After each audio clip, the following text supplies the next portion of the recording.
আলোচনা করতেই ভালো লাগে, ভাবতেই ভালো লাগে।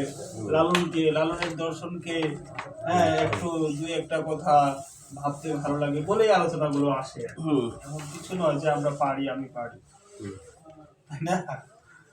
যে সহজ মানুষ, আসলে মানুষ তো মানুষই, কিন্তু এখানে মানুষ কি আবার উনি বলেছেন সহজ, তাহলে কি কঠিন মানুষ আছে বলা যায়?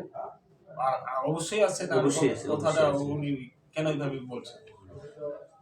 অনেক প্রকার হয়তো মানুষ আছে ওনার দৃষ্টিতে, তার মধ্যে সহজ মানুষকেই উনি এই লেখার মধ্যে এনেছে নাকি? তো আমার মতে মনে হচ্ছে যে সহজ মানুষ ভোজে দেখার কথা উনি বলেছেন, আরো অন্য মানুষকে, যে একটা ভালো মানুষকে ভোজে দেখো, ভালো মানুষের একটু স্বর্ণপর্বে এসে দেখো, ভালো মানুষের সান্নিধ্যে এসে দেখো, দেখবে যে কি সুখ, কি শান্তি, কি নিরিবিলি অনাবিল সুখের চিন্তা চেতনায় উনি এবং এসে দেখো তোমাদেরকেও ভালো লাগবে। আমার মনে হয় এই কথা উনি বলছেন, ওই রকম লোককেই তুমি খোঁজো, যার মধ্যে এই জাগতিক পৃথিবীর ওই উত্তর গেঞ্জাম, যাই পাই খাই, অশান্তি যার মধ্যে নেই। এখন এই লোককে সম্ভবত উনি সহজ মানুষ, ভালো মানুষ, আর চরিত্রবান তো অবশ্যই সেটা তো বিকল্প নাই। আচ্ছা, নামিয়ে অমূল্য নিধি বর্তমানে, এই নিধি কথার অর্থ আমার জানা নাই। ধরে নেন যাহা কিছু পাবে, ভালো কিছু, যাহা কিছু পাবে অমূল্য। আচ্ছা, তারপরে বলছে ভজ মানুষের চরণ দুটি, নিত্য বস্তু পানি খাটি, মরিলে সকল মাটি, তোরাই এই ভেদ নেও জানি। মানে এখানে হিন্দু শাস্ত্রের তর্কদের এই কথাটা অনেকটাই মনে হচ্ছে যে এই ভাষাভুষি বিষয়টা তো বিশেষ করে কি বল দীক্ষা গুরুদের আশীর্বাদ, এই গুরুদের আশীর্বাদ যদি শিষ্যের প্রতি শুভদৃষ্টি থাকে, তাহলে ওই শিষ্য ভালো কিছু করবে, সেখানেই কিছু বোঝা যাচ্ছে। মানে আমাদের এখন এই অবস্থায় আমাদের যদি আমরা তো সবাই একদিন মরবো, তো এই জীবের মুক্তিদানের জন্য, পাবার জন্য কীভাবে পাবো? অবশ্যই একজন ভালো গুরু, ভালো পথ প্রদর্শক, যেনারা সৃষ্টিকর্তার সান্নিধ্যে যাওয়ার জন্য উপদেশ দিয়ে গেছে। কখনো বা এইভাবেও হতে পারে, যেমন আমরা বলি যে মহাপুরুষেরা যুগে যুগে অবতীর্ণ হয়েছে শুধু মানুষদের মঙ্গলের জন্য, তোমরা এইভাবে কাজকর্ম করো, তাহলে পরবর্তী সৃষ্টিকর্তাকে পাবে। তো এইভাবে উনি কথা বলছেন যে ভালো সৎসঙ্গ, সৎগুরু সন্ধান চলো, চরণ পূজা করো, তাহলে হয়তো পারো। আচ্ছা, তারপরে আচ্ছাতুল মেরাজুল মমিনিরা, নিনা, এই জায়গাটা খুব শুদ্ধ ভাষা মনে হচ্ছে। আচ্ছালাতুল মেরাজুল মমিনিনা, মোমেন মানে মানুষ। এখানে মোমেনিনা বলতে নির্দিষ্ট ইসলাম ধর্মের মানুষদেরকে বলার কথা হচ্ছে নাকি, আমার হচ্ছে না।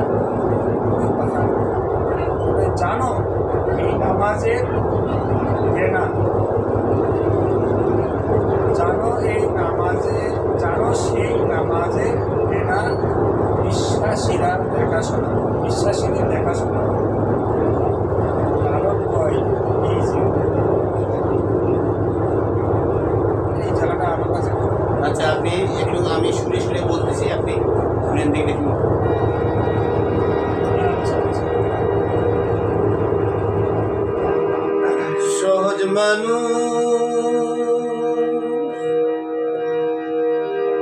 সহজ মানুষ ভোজে দেখ না রে দিব গানে সহজ মানুষ ভোজে দেখ না রে দিব জ্ঞানে পাবি রে অমূল্য নিধি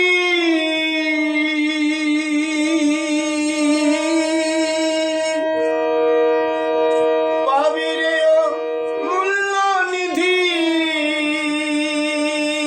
পাবি বর্তমানে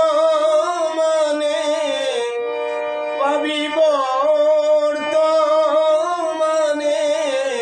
সহজ মানুষ ভোজে দেখ না রে দীপ জ্ঞানে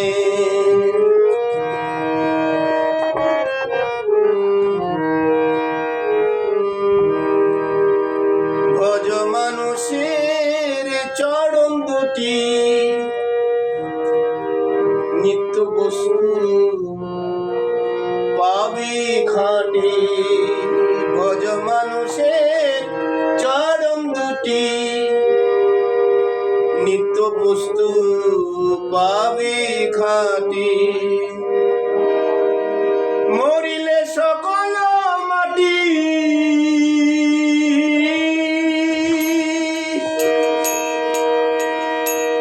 মরিলে সকল মাটি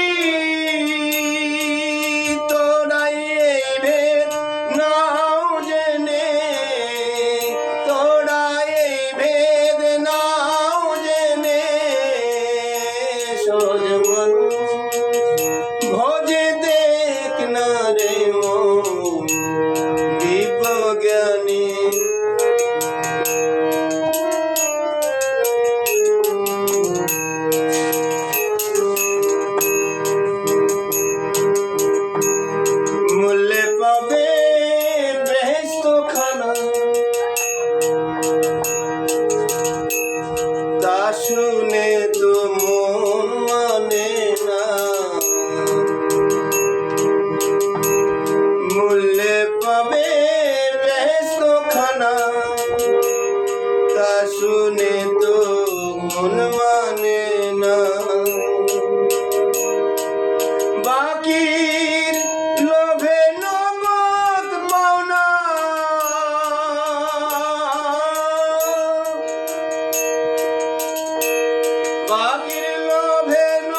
আপনি কি বুঝলেন ব্যাপারটা? ব্যাপারটা তো বুঝা শক্ত আমার কাছে। অবশ্যই। আমার কাছে মনে হচ্ছে যে বারবার লালন, হ্যাঁ, যে সহজ মানুষ, ভালো মানুষ, এখন ভালো মানুষ হয়তো বা তাদেরকেই উনি বুঝাতে যাচ্ছেন। যদি ইসলামের বেলায় আসি তাহলে শ্রেষ্ঠ নবী, শেষ নবী, হ্যাঁ, হযরত মুহাম্মদ সাল্লাল্লাহু আলাইহি ওয়াসাল্লামের কথা বলতে চাচ্ছেন, নামাজের কথা বলতে চাচ্ছেন, উনি যা যা করতে বলছেন, সৃষ্টিকর্তা সৃষ্টিকর্তাকে লাভের জন্য যা যা কিছু করতে হয় সেইগুলো কাজ উনি করতে বলছে। এটা এদিক থেকে যেমন একটা, আর অন্যান্য দিক থেকে যদি বলি, বিশেষ করে হিন্দুদের ক্ষেত্রে যদি বলি, তাহলে উনি দীক্ষাগুরুর কথাই বলবেন। কথাই বলছি। হ্যাঁ, দীক্ষাগুরুর মন্ত্র নিয়ে জপ করেন তো পরবারে নয়, বর্তমানেই ভালো কিছু পাবেন। হ্যাঁ, ভালো থাকবেন, সুস্থ থাকবেন, বা স্বল্প পাওয়ার মধ্যেই একটা সুখী জীবনযাপনের সন্ধান হয়তো বা আমাদের মধ্যে বিরাজ করতে পারে। হ্যাঁ, লোভ লালসা থেকে হয়তো বা আমরা দূরে থাকবো। এইগুলোকে নিয়েই হয়তো বা উনি আমাদের মাঝে এই সদ্গুরুর সন্ধান লাভের কথা বলছেন। ধন্যবাদ আপনাকে, ধন্যবাদ আপনাকে ধন্যবাদ, সব ধন্যবাদ।